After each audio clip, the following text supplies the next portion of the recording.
नमस्कार मित्रांनो, पुन्हा एकदा स्वागत आहे तुमचं आपल्या मराठी यूट्यूब चॅनलवर, ज्याचं नाव आहे क्लिक मराठी। मित्रांनो, तुम्ही जर का नुकतंच घर बांधलेलं असेल आणि तुम्हाला ग्रामपंचायतला त्या घराची नोंदणी करायची असेल, परंतु तुम्हाला त्याचा काय नमुना आहे, कशा पद्धतीने घराची नोंदणी करायची आहे, काय नियम आहेत, हे जर का माहिती नसेल तर तुम्हाला हा व्हिडिओ पाहिल्यानंतर दुसरा कुठलाच व्हिडिओ बघावा लागणार नाही। तुम्ही बेधडक ग्रामपंचायतमध्ये जाऊन तुमच्या घराच्या नोंदीसाठी अर्ज करू शकता।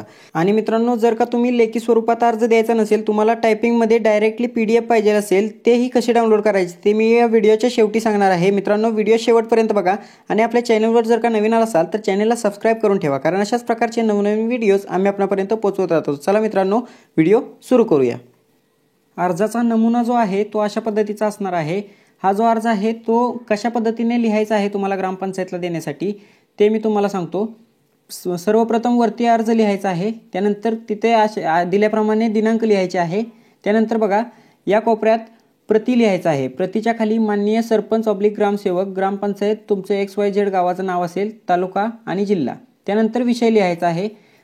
नवीन घराचा घर दुरुस्ती घरकुल नोंद ग्रामपंचायत दप्तरी होण्याबाबत। तुमचं जर नवीन घर बांधलं असेल तर नवीन घराचा ठेवायचं आणि नोंद ग्रामपंचायत दप्तरी होण्याबाबत लिहायचं। त्यानंतर अर्जदार तुमचं नाव जे असेल, त्यानंतर तुम्ही कुठे राहता, त्यानंतर तालुका जिल्हा, तो तुमचा तालुका जिल्हा जो कोणता असेल ते लिहायचं आहे। तुम्ही जर स्त्री असाल, सौ असाल तर तुमचे नावाच्या समोर स्त्री असेल तर स्त्री, तुमचं जे कोणतं नाव आहे ते नाव, त्यानंतर राहणार।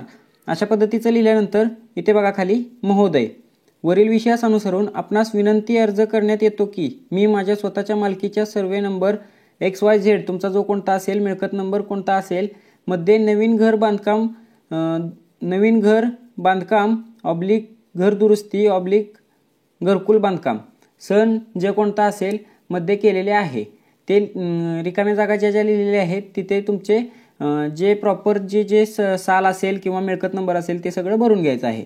त्यानंतर बघा मिळकतीचे वर्णन खालीप्रमाणे। 1 नंबरला घराची दिशा, तुमच्या घराची दिशा कोणती आहे, पूर्वाभिमुखी आहे का कुठली आहे, उत्तरमुखी आहे, दक्षिणमुखी आहे, ती तिथे लिहायची आहे। त्यानंतर घराची लांबी रुंदी लिहायची आहे। त्यानंतर 3 नंबरला बघा मिळकतीचे वर्णन लिहायचे आहे। दगडविटामध्ये आहे का दगडविट वाळूमध्ये आहे, RCC आहे किंवा इमारतीचा वरांडा पडवी यामध्ये शौचालय आहे। अशा पद्धतीने ते मिळकतीचं जे वर्णन असतं ते मिळकतीचे वर्णन तुम्हाला इथं लिहायचं असतं। तर त्यानंतर बघा संपूर्ण हे जे काय आहे ते लिहिल्यानंतर घराची दिशा, घराची लांबी आणि हे सगळं लिहायचं आहे। यामध्ये ऑब्लिक जे केलेलं आहे त्यातील एक तुम्हाला ठेवायचं आहे, म्हणजे तुमचं जे काय असेल, तर जर समजा पत्र्याचं घर असेल तर पत्र्याचं, RCC इमारत असेल तर RCC। त्यानंतर बघा खालच्या ओळीला लिहायचं आहे, तरी सदर माझ्या मिळकतीच्या चतुर्सीमा खालीलप्रमाणे।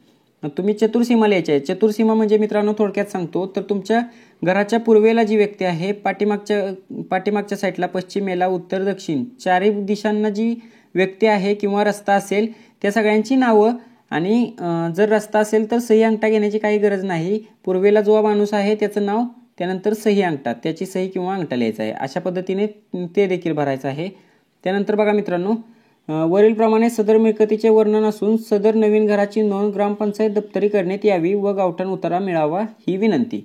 अशा पद्धतीने अर्ज लिहून खालच्या साईडला सोबत लिहायचा आहे। त्यानंतर ह्या अर्जासोबत तुम्हाला काय जोडायचं आहे तर तुमच्या घराचा उतारा, त्यानंतर खरेदी पत्र जर असेल तर खरेदी पत्र जोडायचं आहे। त्यानंतर आणेवारी संमतीपत्र असेल तर ते, आणि चतुर्सीमाचा जो 100 रुपयाच्या स्टॅम्पवरती ॲफिडेव्हिट करतो ते ॲफिडेव्हिट जोडायचं आहे।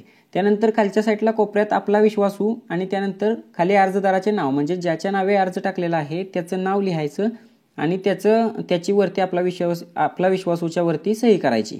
त्यानंतर मित्रांनो हा अर्ज ग्रामपंचायत ऑफिसला तुम्हाला सबमिट करायचा आहे आणि त्याची पोहोच घ्यायची आहे। पोहोच घेतल्यानंतर तुम्ही 7 दिवसानंतर जाऊन त्या ग्रामसेवकांना विचारू शकता की बाबा माझ्या अर्जाचं काय झालं। तर मित्रांनो, जर का तुमच्या अर्जाची दखल घेतलेली नसेल तर तुम्ही ग्रामसेवकाची तक्रार देखील करू शकता। तर ग्रामसेवकाची तक्रार कशी करायची याचा व्हिडिओ देखील आपण पूर्वी बनवलेला आहे, त्याची लिंक मी डिस्क्रिप्शनमध्ये देतो। आणि मित्रांनो, ही PDF जर का तुम्हाला डाउनलोड करायची असेल तर त्याची सुद्धा लिंक मी डिस्क्रिप्शनमध्ये देऊन ठेवतो, जेणेकरून तुम्ही डायरेक्टली ही PDF डाउनलोड कराल। PDF डाउनलोड केल्यानंतर त्याची प्रिंट काढून तुम्ही डायरेक्ट ग्रामपंचायतमध्ये सादर करू शकता। मित्रांनो, व्हिडिओमध्ये जर का तुम्हाला समजलं नसेल किंवा कोणतीही अडचण येत असेल अर्ज करताना तर व्हिडिओच्या खाली नक्की कमेंट करा, मी तुम्हाला पुरेपूर उत्तर देण्याचा प्रयत्न करीन। तर चला मित्रांनो, आजच्या व्हिडिओमध्ये एवढंच। भेटूया पुन्हा एका नवीन व्हिडिओमध्ये। जय हिंद, जय महाराष्ट्र।